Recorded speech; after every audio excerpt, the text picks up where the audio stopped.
Bonjour les enfants, bonjour les CM2A. Donc, une petite leçon d'histoire sur Versailles.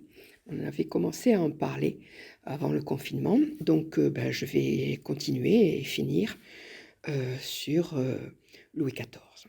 Donc, je vous rappelle, Louis XIV, donc, il est né en 1638.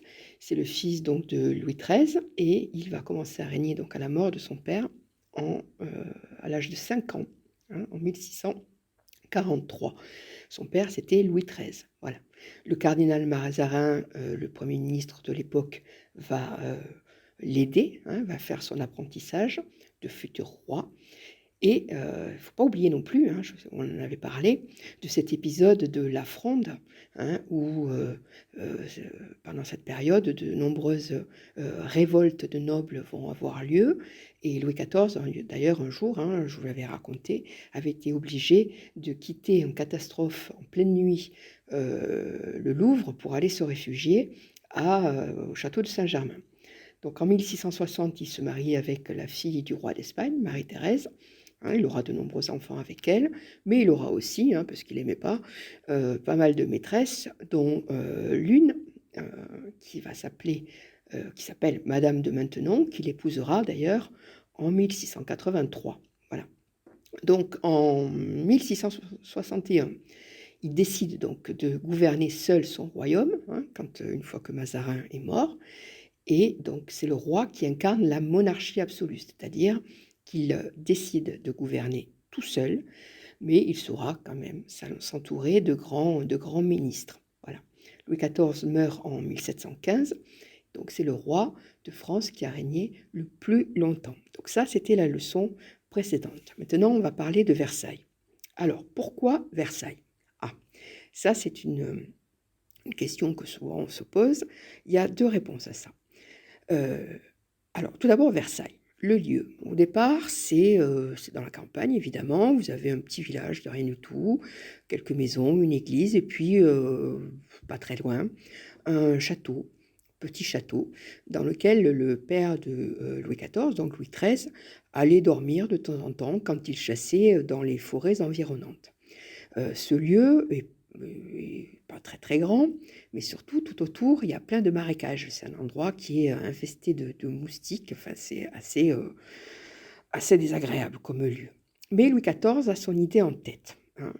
Il veut regrouper, c'est ça qu'il veut, il veut regrouper tous les nobles dans un même lieu pour pouvoir les surveiller, pour éviter donc tout complot contre lui. Rappelez-vous de Fouquet, je vous en avais parlé, ce ministre qui avait détourné, le ministre des Finances, qui avait détourné de l'argent du royaume de France et qui s'était fait construire un superbe château avec un grand jardin. Louis XIV avait d'ailleurs été invité à l'inauguration et ça, il était furieux quand il avait vu le faste dans lequel vivait Fouquet, alors que lui, au Louvre, c'était pas aussi bien, quoi. Donc Fouquet, et puis cet épisode de la Fronde. Donc il décide de faire construire un château, d'agrandir le château de son père à Versailles, et il fait appel donc à l'architecte et au jardinier qui ont aménagé et construit le château de Fouquet. Donc, il va s'installer là-bas en 1682. Quand il s'y installe, le château n'est pas fini. D'ailleurs, tout au long du règne de Louis XIV, il y aura des travaux. Alors, les jardins et le château en lui-même ne sont pas finis. D'ailleurs, quand il s'installe en 1682, il y a encore des peintres qui sont en train de peindre les murs. Vous avez des artisans qui sont là dans les différentes salles et qui travaillent.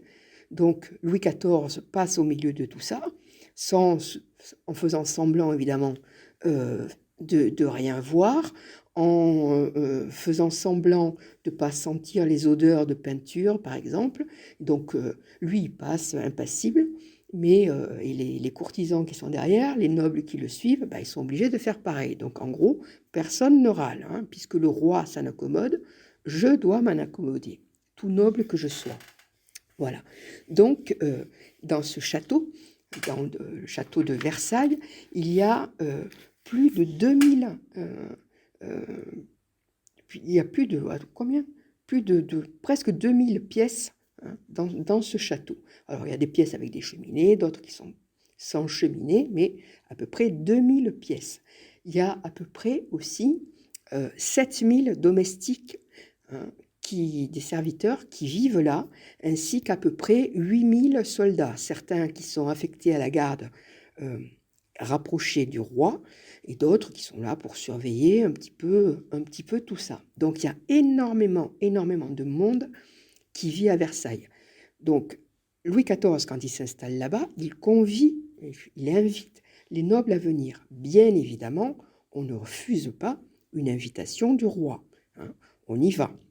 Là, à Versailles, Louis XIV donc va, pour conserver les nobles auprès de lui, pour éviter qu'ils décident d'aller à Paris pour s'amuser, il décide donc de leur offrir assez régulièrement, plusieurs fois par semaine, des spectacles grandioses dans les jardins ou des jeux comme le billard par exemple dans différentes salles du château. Et il y a dans ces jeux, il y a beaucoup d'argent qui circule. Alors évidemment, quand les nobles dépensent leur argent, hein, pour s'habiller, par exemple, parce qu'il fallait très régulièrement changer de vêtements, on ne pouvait pas venir avec 2, 3 fois la même tenue, parce que tout de suite on se faisait remarquer, on pouvait dire « Ah tiens, celui-là, il a moins d'argent, ça va pas du tout. Il est en train petit à petit de se ruiner, entre guillemets. » Donc Louis XIV met en place tout un tas de spectacles. Il organise tout un tas de spectacles. Il fait venir Molière, par exemple. Il y a des concerts, entre guillemets, qui sont organisés. Il y a Lully qui joue, qui est là avec des musiciens et qui interprète des morceaux qu'il a composés. Il y a Jean de La Fontaine qui est là. Il y a plein de monde qui viennent, invités par le roi. Donc une invitation du roi, ça ne se refuse pas. Alors, le roi aussi, pour s'assurer la fidélité des gens, va leur donner des titres, des charges, une mission en quelque sorte à faire. Qui dit mission, dit charge, dit argent. Donc le roi va nommer telle ou telle personne, va lui confier une mission. Par exemple, vous aviez un monsieur qui était gouverneur des carpes. Alors, les carpes, c'est un poisson, hein, sachant que des carpes, il n'y en avait pas. Il n'y avait pas de bassin dans lequel il y avait des carpes. Il y en a un autre qui était chargé surveiller, hein, d'avoir sous sa responsabilité des mulets. Voilà. Voilà. Donc, qui dit charge, qui dit mission, dit argent.